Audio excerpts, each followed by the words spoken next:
Bob? Yeah. In there. Yeah, it is. Yeah. Hey.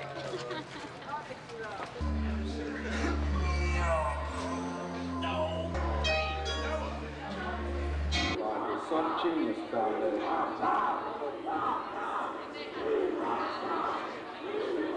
Bob is the existential being that provokes the insanity in all of us, dwells upon the bearing of what light should be, but is not, and is irregularity in the being that we do have. But although you may not understand what I'm saying, you do understand because you are a part of Bob, and Bob is a part of chaos, which will retake the future at a certain time, which basically what I'm just trying to say is Bob is everything. You can't possibly scream them. They're hopeless. There's no I know you from somewhere. Fuck, I don't know.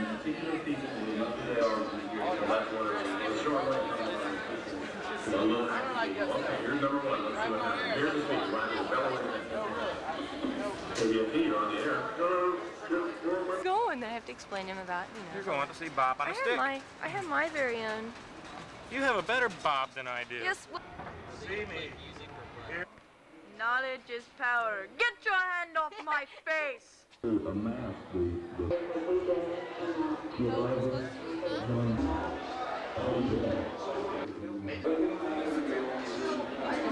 This isn't the best place, I don't think, to talk about Dobbs because it's not something you want to flush, you know. This is like, the Church of the Subgenius to me represents a lot of people who can get together and take different points of view in different religions, and they can express the same thing out of it through one person's vision of a warped world. And that's the world we live in. But it's kind of something that goes along the line of the physics, maybe, and then there's humor. Because whoever created this whole thing and did all the physics, which we're still trying to figure out, had to have a fucking crazy sense of humor. I mean, we got these little DNA shits and all that. And then we got all these people running around talking about all this religion and shit and Jesus, and then they won't even cut their hair like him. But, you know, it's just something like that. So whenever you see one of these, and think of Dobbs, think of something that's starting to pull a lot more people together. Think of your own freedom. More is better.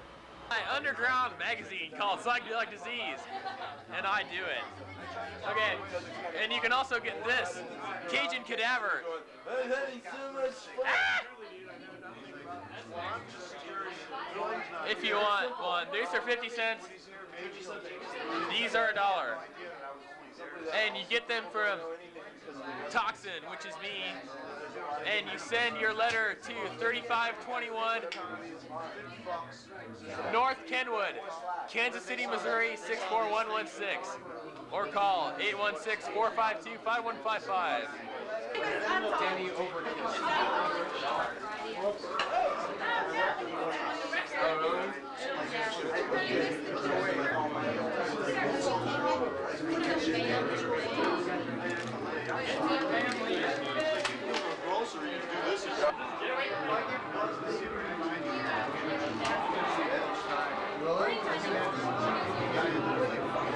Now's the time where we're going to. It's been a long time too. Get ready for a pretty tough future. Yeah. What's the deal with that pipe, man? What's that pipe all about? How long have you been waiting here? Do you have your pass? Do you have your press pass with you? And what's your name, ma'am? Elizabeth? Elizabeth, what's your name? His name's Jesus. Oh, okay, well, Jesus. Come on in, Name's Jesus. Dopey. Come on, Jesus. Name's Oh, Pretty ghoulish then. You don't have a light. No light. All right.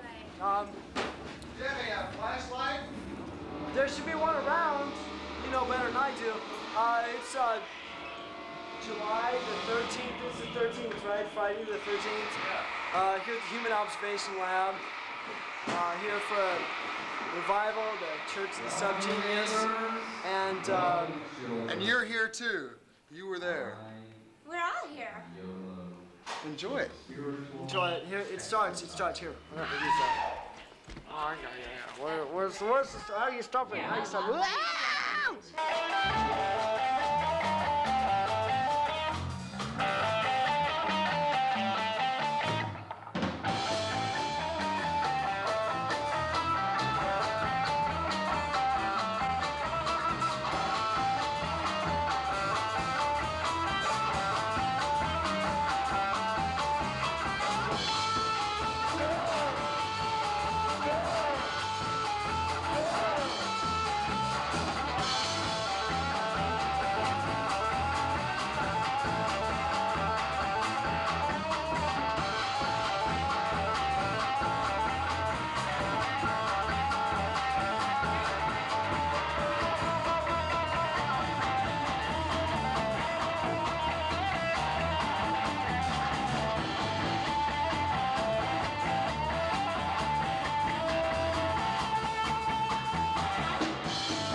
occasion that we have arranged for this evening, and it's a shame that I could not be here.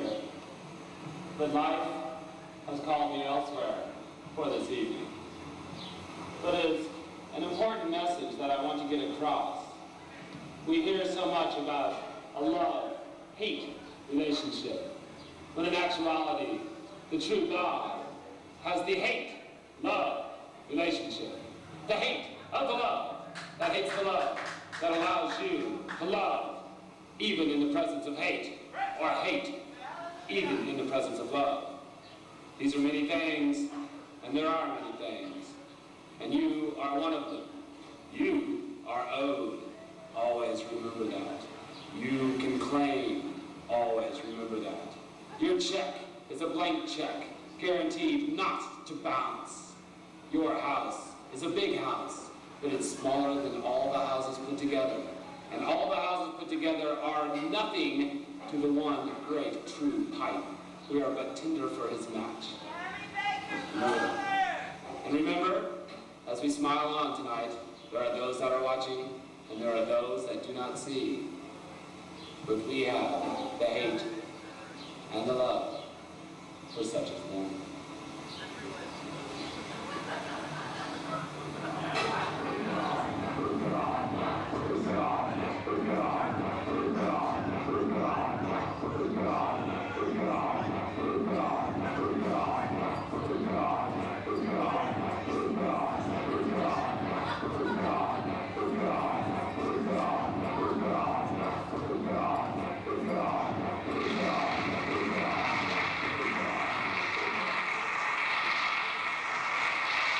Would Satan, Stacy, please arrive to the front stage? You're needed down here. Come on up,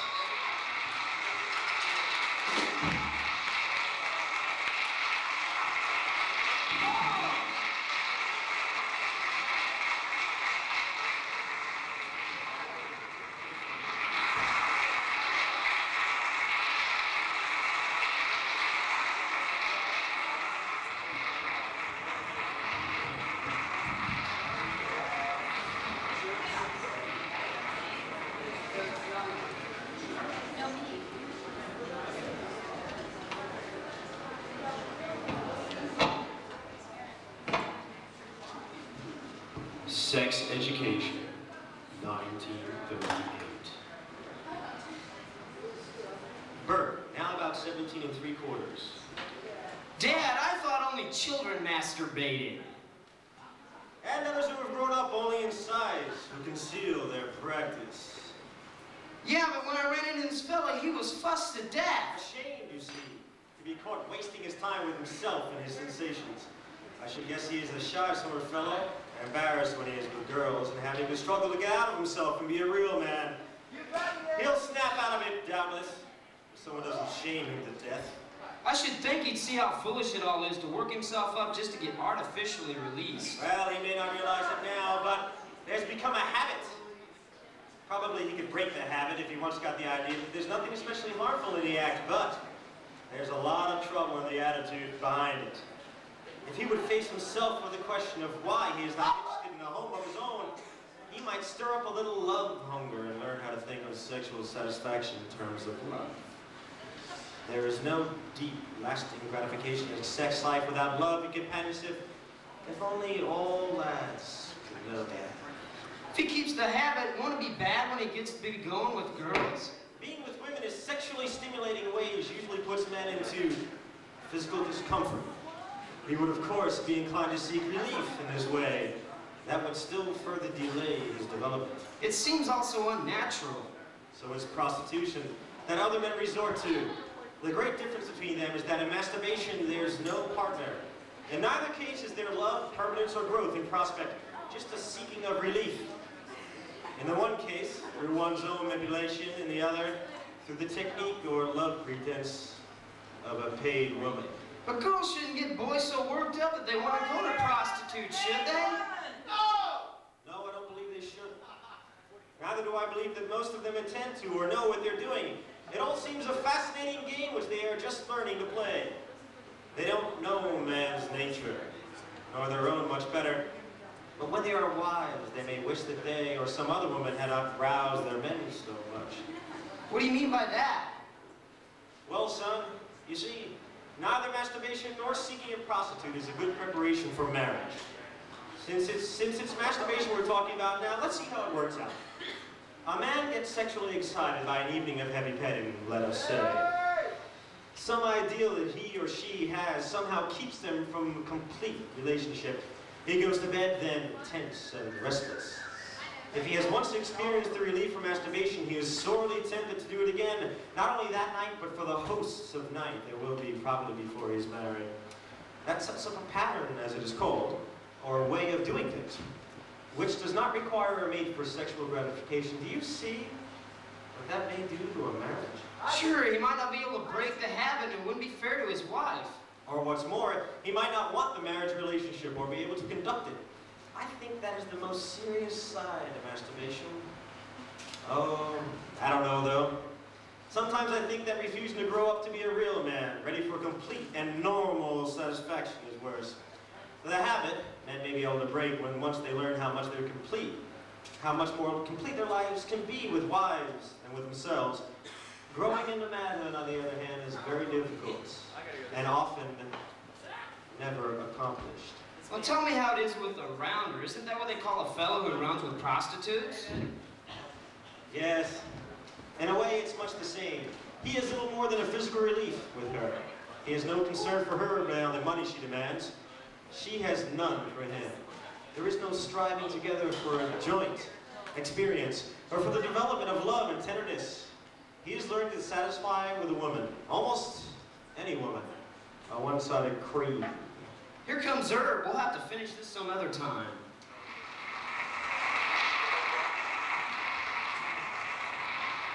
Herb's on the debating team now, Mom. He has to go to the library every day to get his argument. The other side doesn't work so hard, so I bet we'll win. We will win? Well, I'm on his side, of course. Well, I thought you still liked David. Have you passed him up? Oh, he's just beefy. All he knows is to talk about football. I want a boy with brains, like Herb. He's handsome, too, and goes to our church. So you can see him on Sunday, too, eh? Well, you'll know pretty soon how well he wears. Plenty more where he came from, Mom, if he doesn't pan out. He got a little cocky the other day and tried to tell me he could cook. Seems afraid I'd beat him at something. Oh, well, he's good fun for now. Mom, I've been adding up what I'd like to have in the man I'd like to marry. Brains, of course, and next, health. And how would you be sure of that? I'd make him go to a doctor. Bert said something the other day about prostitutes having dreadful diseases. Well, of course, the man I marry will have waited for me, but, well, I'd rather be sure. He might have been dragged into an affair as Bert was. Wish I knew more about the diseases those prostitutes have. Oh, well, we'll have Dr. Hart explain them someday. I just know their names and their chief signs. The worst one seems to be syphilis. It's a disease which runs all over the body if the germs get a start of 3 or 4 months. Then it's very hard to cure. It makes some have brain hemorrhage, others go crazy or get paralyzed, or have heart disease, and a number of other troubles. What seems the very worst part of it to me is that if mothers contract it, they get sickly babies, or even dead ones.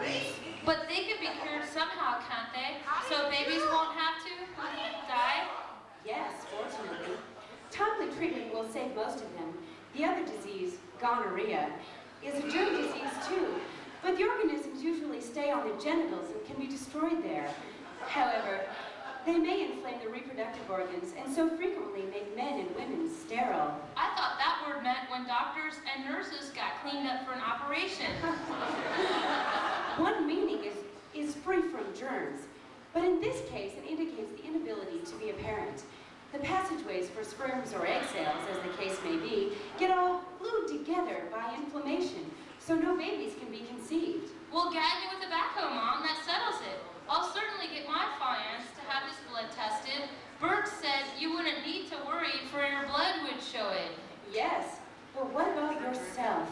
Your lover might want to be sure that the mother of his children was free from disease. Girls do take syphilis once in a while from kissing a boy whose mouth is infected. In addition, they might catch gonorrhea from discharges on bed linen and towels. I'm not one for kissing strange men or for sleeping with questionable girls. But what's more, I certainly don't intend to let any disease do those things either to me or my child. I'll go to the doctor too, just to be sure. It is so important that many states now require a clean bill of health before they will issue a marriage license. I shall want to hear more about what you have listed as desirable traits for your husband. I'm glad to find you thinking along that line, for I am convinced that no one can have such a picture of requirements that they will not feel such a quiver of love for another who does not possess the most essential ones. Like, I've totally thought of that too. I never could marry a man who didn't appreciate good music. Imagine listening to crooners all evening, or spending an entire vacation fishing, or spending, and I just won't let any man spank our babies. Those deep preferences are important in any close family life. Well, here's another point. I remember hearing a girl once proclaim that she wasn't marrying a man's parents, but she just about was. For every parent puts a large part of himself into the child, his beliefs, his preferences, his ways and goals. I'm so glad you are discovering the need to scrutinize your close boyfriend. It will help so much when it comes time to make your final choice.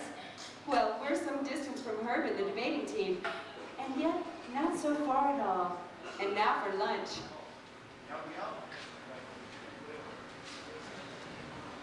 Step 16, Bert, about 18 years and 3/4.